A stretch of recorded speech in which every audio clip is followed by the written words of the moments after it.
So here we go, we're back. I am going to weld this up. Yesterday I just I tacked it on and ran out of daylight, as you could probably tell. Sorted out this issue.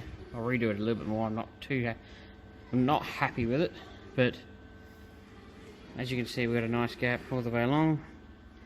I've ground them all down so that I'm starting with a flat panel again, and even tacking it in, it's not looking too bad. So this will just be showing you how I actually weld this in and then grinding it down, and it should end up looking not too bad. It'll definitely be rippled, it just happens, but I'm hoping it won't be too bad. As you can see, like, the upside with having a gap is you now have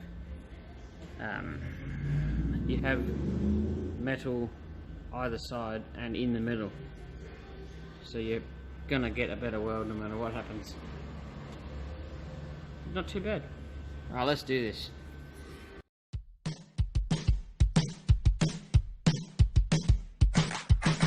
Today is gonna be a little something more. I've got a plan in mind, a special thing in store. The light bulb inside my head said, get out and play, 'cause you never feel this way. It's my lucky day, it's my lucky day, it's my lucky day, my lucky day.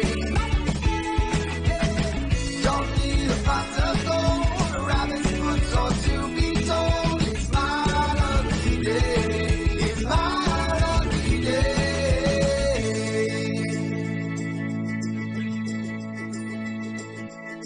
Slept in 'cause I don't care, and didn't make the bed. Sip coffee on my couch, what can I do instead? No work, it's only fun, 'cause it's all okay, 'cause you never feel this way.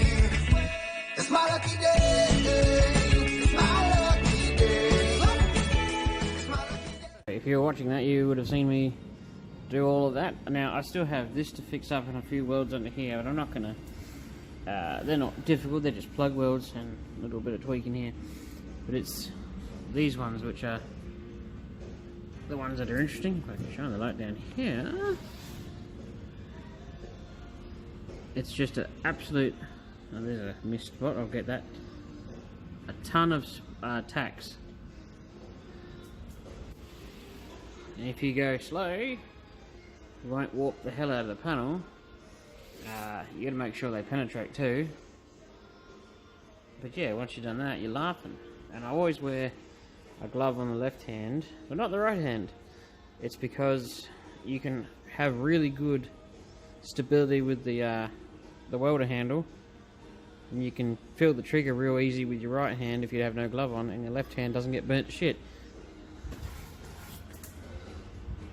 And I cannot emphasize the importance of being able to see what you're doing, which is why I use that light, so that when the shield is down I can actually still see everything I'm doing.